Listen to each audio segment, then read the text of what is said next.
ஆரம்ப கல்வி முதல் ஆராய்ச்சி கல்வி வரை தமிழை ஒரு பாடமொழியாக கூட படிக்காமல் தமிழ்நாட்டில் இன்றைக்கு பட்டம் பெறலாம் என்கிற அவலம் இன்றும் தொடர்கிறது. இதற்கு ஒரு சட்டம் கொண்டு வந்தாங்க. அந்த சட்டத்தை எதிர்த்து உயர்நீதிமன்றம், உச்சநீதிமன்றம் போனாங்க. இன்னமும் அந்த சட்டத்திற்கு தீர்வு காணப்படாத காரணத்தினால் இன்றைக்கு தமிழ்நாட்டில் அது ஒன்றிய அரசு, மாநில அரசு எல்லா பள்ளிகளிலும் இன்றைக்கு தமிழே படிக்காம ஒரு பாடமொழியாக கூட எடுக்காம இன்னைக்கு யார் வேண்டும்னாலும் இங்கே படித்து பட்டம் வாங்கிட்டு போகலாம் என்கிற ஒரு நிலை இருக்கு. இது குறித்து தான் கடந்த கூட்டத்தொடரில் மிக கடுமையாக ஆவேசமாக பேசினேன். நீதி போதனை கதைகளை குறித்து பேசினேன். ஆசிரியர்கிட்ட இருந்த பெரம்பையும் வாங்கிட்டீங்க, கண்டிக்க முடியல. அதே மாதிரி இந்த பிடி மாஸ்டர்னு ஒரு விசில் அடிச்சாரு, குச்சி எடுத்துகிட்டு வந்தோன்னா பயந்துக்கிட்டு ஓடி நம்ம நிற்போம். இன்னைக்கு அந்த நிலை இல்லை. இன்னைக்கு சாதி பெறால இன்னைக்கு நாம் மாணவர்கள் கயிறு கட்டிக்கிற விஷயத்தெல்லாம் கூட ஓப்பனாக ஒரு 20 நிமிடம் கொட்டி தீர்த்திருக்கிறேன். அதுக்கு ஏதாவது தீர்வு கிடைக்கும் அப்படின்னு நானும் உங்களை போல அவளோடு இருக்கிறேன். நான் அரசு ரீதியாக கேள்வியை முன்வைப்பேன். அது திமுகவாக இருக்கலாம், அதிமுகவாக இருக்கலாம், பிஜேபியாக இருக்கலாம், காங்கிரஸாக இருக்கலாம். அரசு மக்களால் தேர்ந்தெடுக்கப்பட்ட ஒரு அரசு மக்களின் உணர்வுகளுக்கும் உணர்ச்சிகளுக்கும் மதிப்பளித்து செயலாற்ற வேண்டும் என்பதில் நான் ரொம்ப தெளிவாக இருப்பேன்.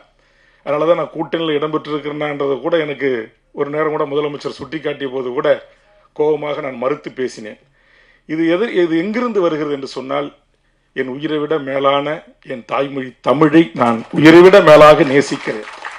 இன்றைக்கு திரைத்துறை மட்டுமில்லை, தமிழர்கள் சொன்னார் அவர், எல்லாம் தமிழ்நாட்டுக்காரங்க தமிழர்கள். இன்னைக்கு தமிழ்நாட்டுடைய வாழ்வுரிமை, என் கட்சியினுடைய பெயரே வாழ்வுரிமை கட்சி, அது திரைத்துறையாக இருக்கலாம், எல்லா துறைகளிலும் தமிழ் சமூகத்தின் வாழ்வுரிமை கொஞ்சமாக பறி போயிட்டு இருக்கு. ஒரு விஜிபியினுடைய பில்டிங் அண்ணா சாலையில் கம்பீரமாக நிகழ்ந்ததை பார்த்து நான் பெருமை அடைகிறேன். ஆனால் ஒரு விஜிபிக்கு பிறகு இருக்கிற ஸ்பென்சர் பிளாசா, எக்ஸ்பிரஸ் அவனி, ஃபோரம் மஹால், இன்னும் இருக்கிற அத்தனை வானுயர்ந்த கட்டடங்களும், ஜெயோல்காஸ், மிகப்பெரிய தங்க மாளிகைகள், முத்தூட் ஃபைனான்ஸ்கள் ஒன்று கூட தமிழனுக்கு சொந்தமானதில்லை. எங்கள் பச்சை தமிழ் விஜி சந்தோஷ் போன்றவர்களுக்கு இல்லை. இதையெல்லாம் குறித்து சட்டமன்றத்தில் பேசியிருக்கிறேன். மக்களை திரட்டி போராடி இருக்கிறேன். முற்றுகையிட்டு மிகப்பெரிய வழக்கு வம்புகளை சந்திச்சிருக்கிறேன்.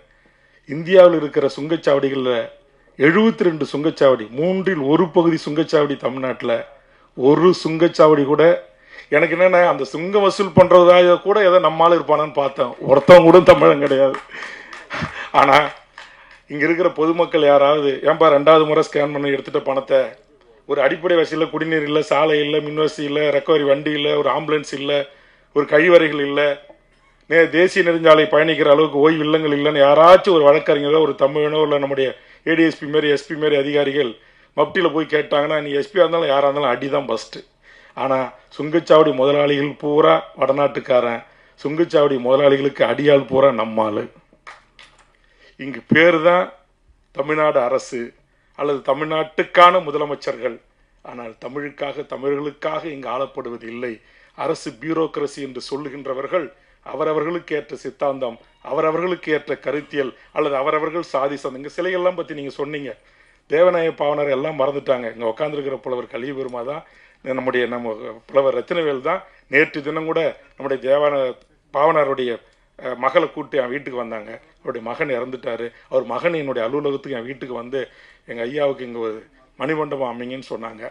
பேசினேன், மணிமண்டபம் அமைக்க உத்தரவு வாங்கினேன். உடனே சாதி சங்க தலைவர்லாம் கயிறு கட்டின்னு கிளம்பிட்டான். ஏன் ஜாதி தலைவர் அவர் எனக்கு அங்கே வையின்ட்டான். தேவநாய பாவனாருக்கு இப்படி எண்ணற்ற விஷயங்களை சொல்ல முடியும். என்னால் உள்ளுக்குள்ளே போட்டு குமுறிக்கிட்டு இருக்கிறேன். மொழிப்போர் தியாகிகள் இருந்து இந்த மண்ணுக்கும் மக்களுக்கும் உழைத்தவர்கள், சிறை சென்றவர்கள், கப்பல் ஓட்டிய வாவிசில் தொடங்கி எத்தனை என் தமிழ் சமூகத்தின் ஆளுமைகளுக்கு தெருவுக்கு பெயர் கூட இல்லை. ஒரு ஸ்ட்ரீட் என்று சொல்லக்கூடிய தெருவுக்கு பெயர் இல்லை.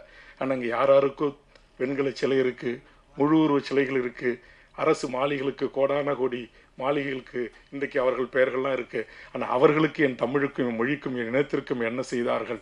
ஆனால் நாங்கள் கோரிக்கை வைக்கிற எங்கள் தமிழர் தலைமைகளுக்கு இந்த மண்ணில் என்ன நிறுவப்பட்டிருக்கிறது என்கிற பெரிய கேள்வி இருக்கிறது. உங்கள் ஆதங்கத்தை முழுவதுமாக நான் உள்வாங்குகிறேன். கண்டிப்பாக இதற்கெல்லாம் ஒரு தீர்வை நோக்கி என் தமிழ் சமூகம் சிந்திக்க தொடங்கும். பிளே ஸ்டோர் மற்றும் ஆப் ஸ்டோரில் இருந்து பாலிமர் செயலியை QR கோடு மூலம் பதிவிறக்கம் செய்யுங்கள்.